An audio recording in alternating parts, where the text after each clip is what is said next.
Hi, I'm here with Arthur, the Zombie King. So, Arthur, you've got some amazing artwork here. I mean, I see the Hulk, I see pretty much the Avengers Squad, Superman, Deadpool. Can you tell me a little bit about your artwork and how did you come up with all this, all this ideas of how to, paint something in so many different ways? Zombified. Yeah, I'm actually. They call me the Zombie King. Because basically, I started out working on a series called Marvel Zombies from Marvel Comics. It became one of the best sellers of all time, biggest hits. And then following that, I did two other series. I did Raise the Dead, and I did Army of Darkness vs. Marvel Zombies, and then Fanboys vs. Zombies. And it's actually what started this whole zombie phenomenon, which was kind of like when the Beatles came over, all those bands from England came over, the Rolling Stones and the Animals, and it started like a zombie phenomenon in the United States. And everybody just started becoming crazy about zombies, and then everybody else started to jump on our bandwagon. Brad Pitt jumped on our bandwagon. Plants vs. Zombies jumped on our bandwagon. World War Z, on and on. Toyota started putting zombies in their car commercials. So this is where it started. It really started with Marvel Zombies. I'm classically trained. My training is 16th century Dutch and Italian, so I'm really trained to paint religious art. But I'm actually from the East Village. That's like the pop culture, one of the pop culture hubs in the world. It's where Andy Warhol comes from, where punk music, new wave music, rap music, all that fashion, all the poetry, and the great literature all comes from the West Village and the East Village. Okay. So I'm from there. I'm the latest export from the East Village in New York City, and I do the zombies. Okay. And so I want to ask you. So it's in addition to creating these fantastic paintings, yeah. you're involved with Marvel and DC, right? Right. So correct, can you talk a little bit about your involvement and what is it that you do with them? Yeah, I'm a freelancer, so I work for everybody. For the last 10 years, I've been working primarily with Marvel. I think back in 2006, they wanted me to sign an exclusive contract with them, so I signed an exclusive contract with them. And they started to throw me all their horror titles, so I kind of became the go-to guy for horror stuff. So when anybody has a horror title, I'm kind of the guy they come to. So now DC right now, I'm working on the new DC series for DC Comics. That's the big thing in comics right now. Here's one of them right here. Yeah, I'll show this here. Okay. This is the cover issue number 2 of Deceased. And so I like working for Marvel. Yeah, they're pretty. The management is pretty good. They give you time to do your best work, and the checks arrive on time, and the characters tend to be more developed than the superhero characters for other companies. They put a lot more, when they were creating the characters, a lot more thought went into it. And then over the years, the writers working on the Marvel characters have did some good work on developing the characters for the series. So it's a lot of fun working on that stuff. Okay. Yeah. Okay. And let me just ask you one more question. So let's say, for example, something like this masterpiece over here with the Hulk and Avengers. How long does it take for you to create something like this? Yeah, we call this the Hulk pile.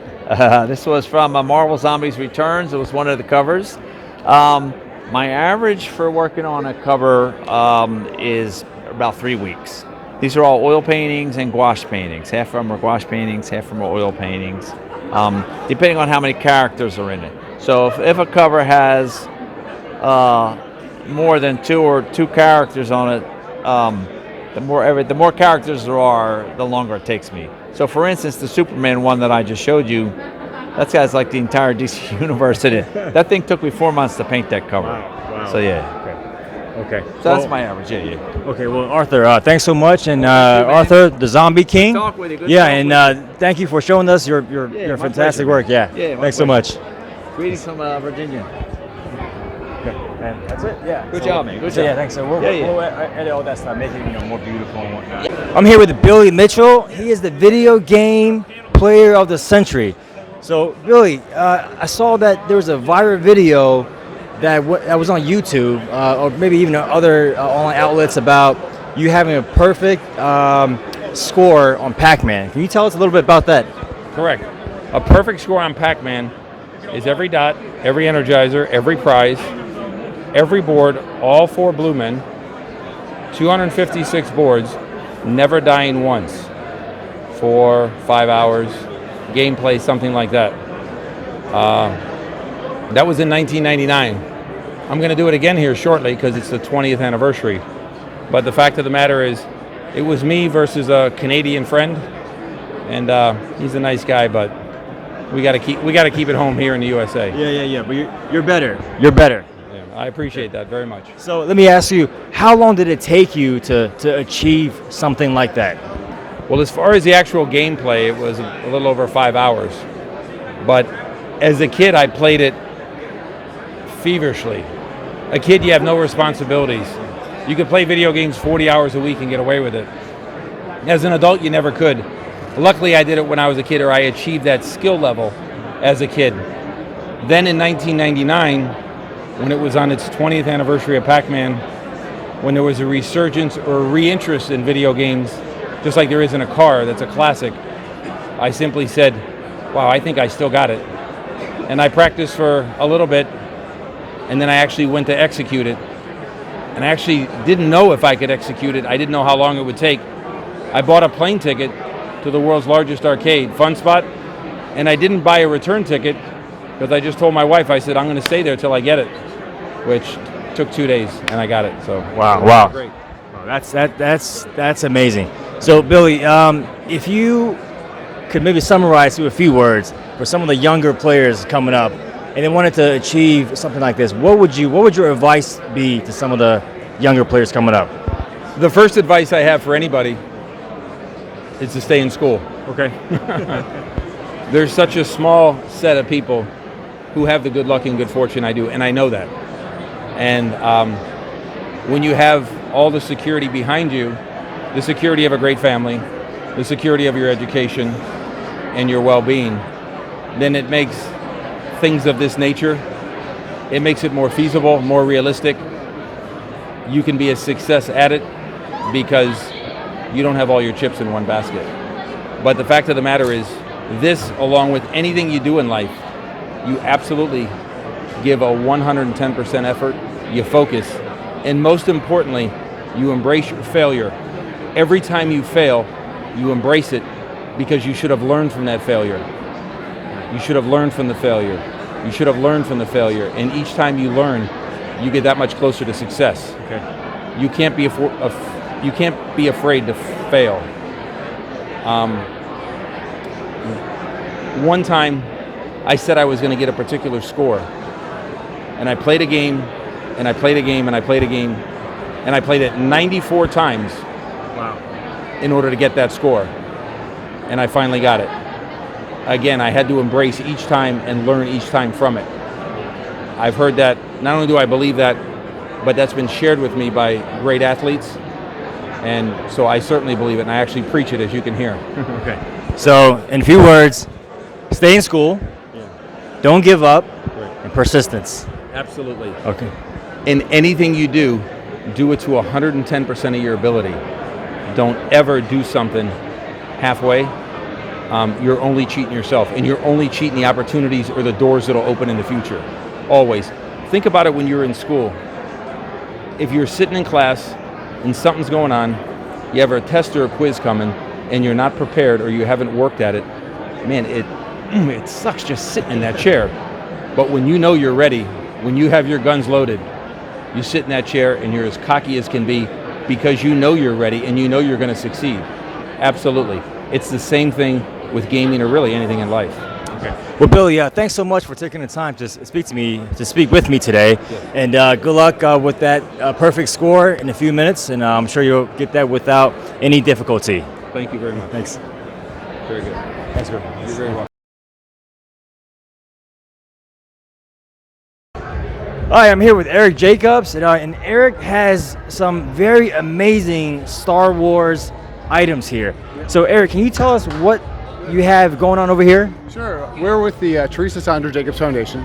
So we're like, I guess you can call it an intergalactic mobile experience. So what we do is we have some really cool props that we've built. Should we start outside?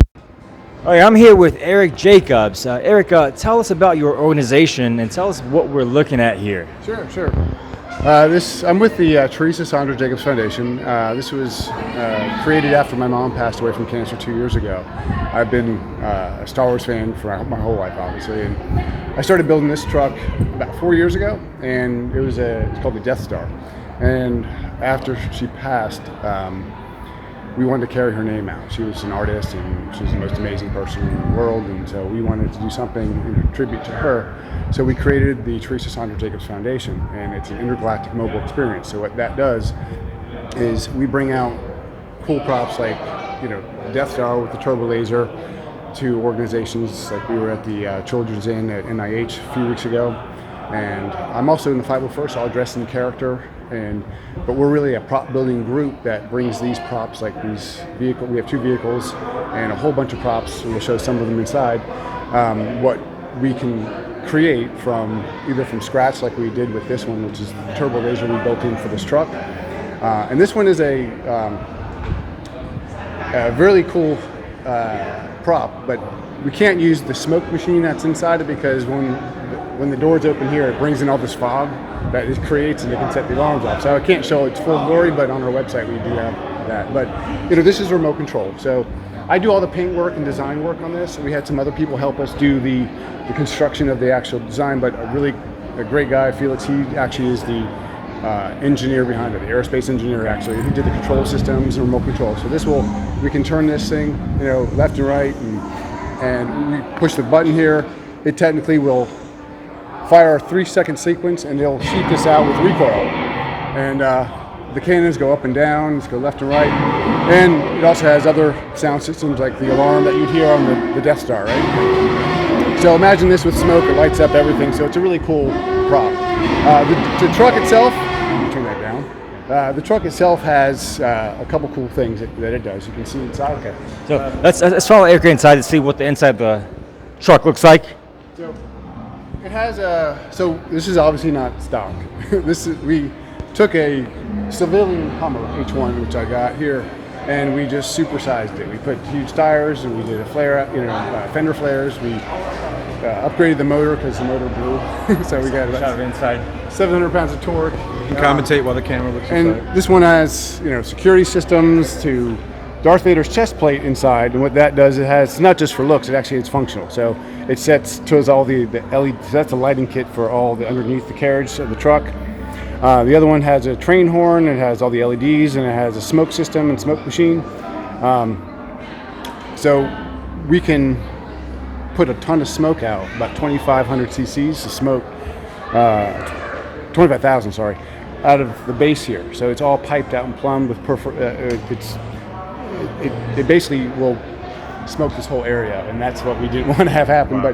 But this one has a smaller smoke machine inside, about a 400-watt system, which it does about 3,000 CFM. So Eric, you have more models inside, right? Yeah. So can you kind of walk us through inside and see what we have going on over there? Absolutely. Okay. Just turn this thing up and watch. Okay. Awesome.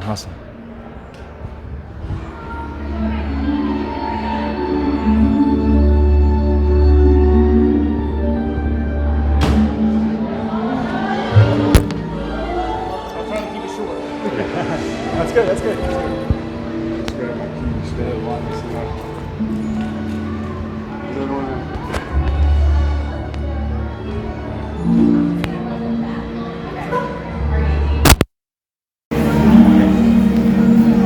Going inside? Yeah.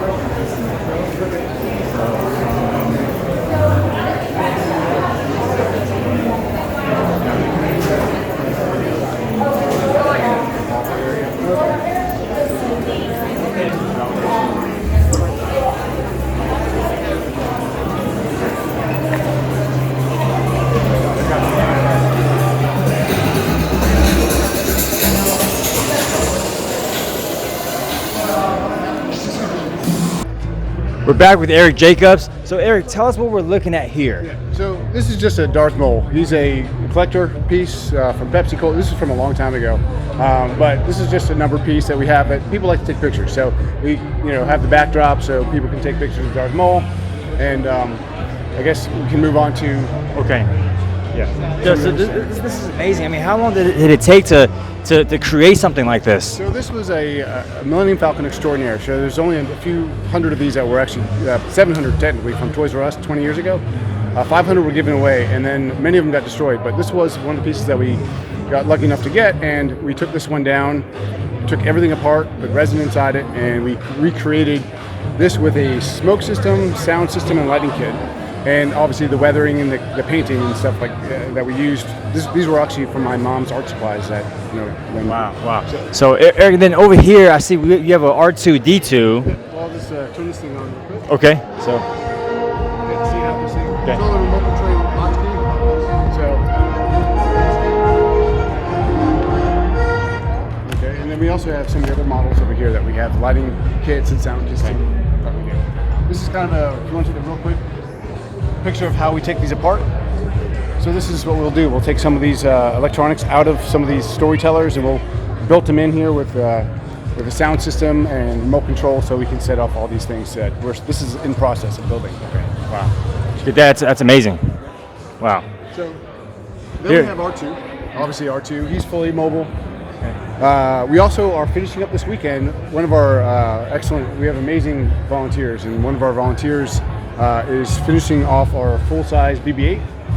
He was supposed to be debuted this weekend here, but unfortunately they're just finishing the paintwork today and this weekend, so he'll be fully functional driving unit. So we just have some Jawas here, and these are the X-Wings that I painted these with the same art supplies from my mom. And we're raffling off 50/50s, and we're doing the money that we generate from the sales from these X-Wings and 50/50 raffles. We give back to, like for example, at the NIH, we bought dozens and dozens of toys, and stuffed animals, and what we'll do is we'll give all those to the kids and for that experience. So we brought the truck up and had a great time. So that's like what our nonprofit does here. Okay. Eric, thanks so much. So if someone wanted to get involved, would they just buy a raffle ticket? Can you just kind of walk us through a little bit of how this works? Sure. So this is a 50/50 raffle. So we have different pricing for a different number of tickets, and what will happen is at the end of the event tomorrow, we're going to draw a winner, and that winner gets half the proceeds, and the other half gets donated to our nonprofit, so we can put it back into this to buy more toys and cool stuff for kids. And same thing with this. These are just straight sales, and money goes right into the nonprofit. Okay. Well, Eric, thanks so much, and this is beyond amazing. Yeah, thanks for coming out here and showcasing this fantastic work of Star Wars for all the fans and hopefully future to be fans. Yeah. Thanks, Eric. Appreciate it. Thanks.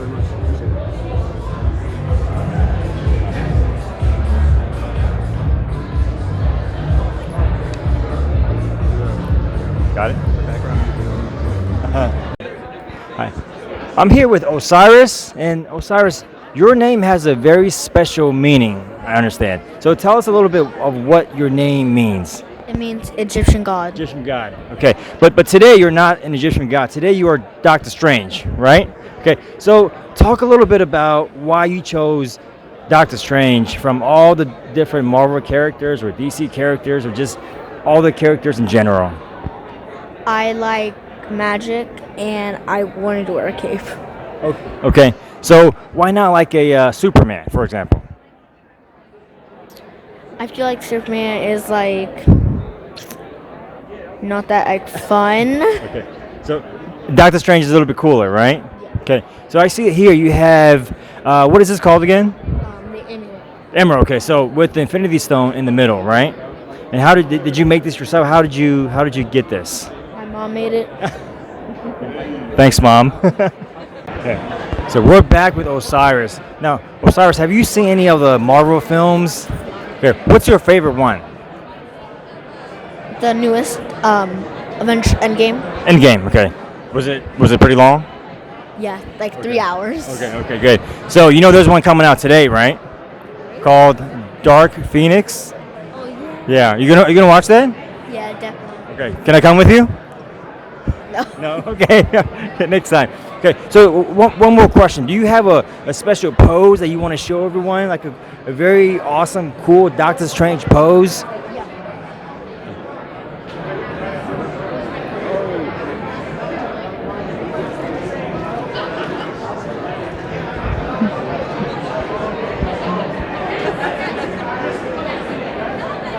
All right, that's it.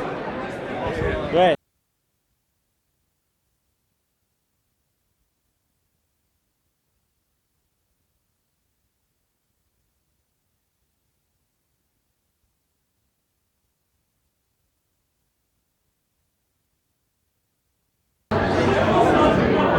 So I'm here in the arcade with the arcade buffet. Yeah, the arcade buffet. Yeah. So all these machines are yours. Can you tell me a little bit about how you got into, acquiring all these machines and your journey through this entire process?